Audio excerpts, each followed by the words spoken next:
Jurassic Marsh is one of my least favourite worlds in the game. The levels are repetitive, there's barely any zombies, and the world has no unique brainbusters, i.e. bowl bowling in Big Wave Beach and cannons away in Pirate Seas.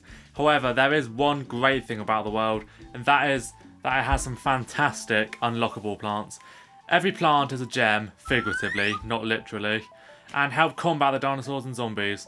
As always, ranking is based on homeworld, other worlds, sun costs, and how well they hold up against similar counterparts. I'm Asa, let's get on with the list. Landing at the bottom by a country mile is the Perfume shroom. I say country mile, but as I stated in the introduction, all of the plants in this world are powerful, it's just that the other four plants are much better. The Perfume is great though, because it is a vital counter for pterodactyls in particular, but it is useful on the other dinosaurs as well, especially those capable of one-shotting gargantuas. However, its recharge is slow, meaning it's overwhelmed by multiple dinosaurs in multiple lanes.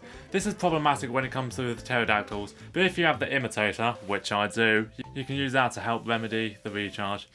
Another bummer is that you can't bring it into modern day levels or arena levels with dinosaurs in, confirming their place as a world exclusive plant. Overall, it does its job well, but it is pretty limited. The first of the four primal plants is a tough battle, but I've gone for the Primal Peashooter for the fourth spot. Now, I know this is an amazing plant due to its knockback chance, which occurs much more frequently than the Kernel Pulse Butter, for example, allowing it to potentially defeat a Buckethead on its own if you're lucky. It also has uses similar to the Spring Bean, such as knocking a barrel from its roller and pushing swashbucklers into the water for easy kills. However, the Primal Peashooter falls low due to not being a good match with close range and lob shot plants. And the Peashooter can knock the target out of range, which is twice as bad for lob shot plants as it causes the projectile to completely miss. Because of this, I don't pick the plant often as the regular Peashooter or others like the Repeater or Fire Peashooter. Another con is that it's actually weakest in its home world due to the Jurassic Bully, which is introduced halfway through the world, and that is the only zombie immune to the knockback effect. A great plant regardless, but it has far more drawbacks than the rest of the primal plants. The middle ground goes to the Primal Sunflower. This plant is powerful enough to basically invalidate the use of the twin sunflower, as while that does produce more sun, it costs more sun to plant and it has a slow recharge, so it's hard to get them set up in the beginning of a level. The primal flower produces as much as it costs to plant, meaning it's pretty much interchangeable with the regular sunflower. If there's one disadvantage to this plant, it's that it might not be able to produce fast enough to combat all the zombies early on in a level. The zombie density is pretty high from the get-go in many Jurassic Marsh levels, but at the same time it does help in order to set up primal Peashooters.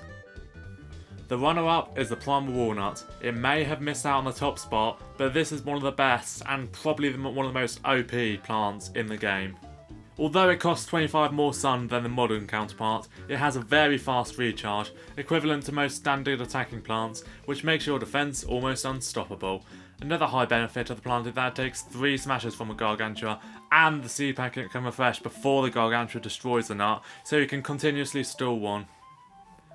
Recharge is a very underrated stat when it comes to a plant's functionality, and the PWN's high recharge for a defensive plant allows it to pretty much replace the regular walnut. I would consider it one of the few plants in the entirety of Plant vs Zombies 2 that has no drawbacks, and no, I'm not counting sun cost as one because as 25 sun is not really that much of a difference, to be honest, is it? And topping the list for Jurassic Marsh is the Primal Potato Mine. At the expense of simply 25 more sun than the regular potato mine, the plant arms about 5 times as quick and blows up a whole 3x3 area. So it's basically a junior cherry bomb, except I say junior, although he might have actually outclassed his long-standing instant killing counterpart, as upon upgrading it even once its blast area is raised, which the cherry bomb can't do. But more importantly, the Primal Potato Mine is 100 sun cheaper and recharges faster, so arguably functions at killing clusters of tough zombies better. Of course, a PPM still needs time to arm, so you can't immediately plant it bang in the middle of a group of zombies like you can with the cherry bomb, so it's not exactly as good as a lifesaver, but still think of all the sun you can save when using it in last stand levels, especially arena, a top plant to use there. It's the number one pick on my list for many reasons, and it's maybe the best plant in the entire game.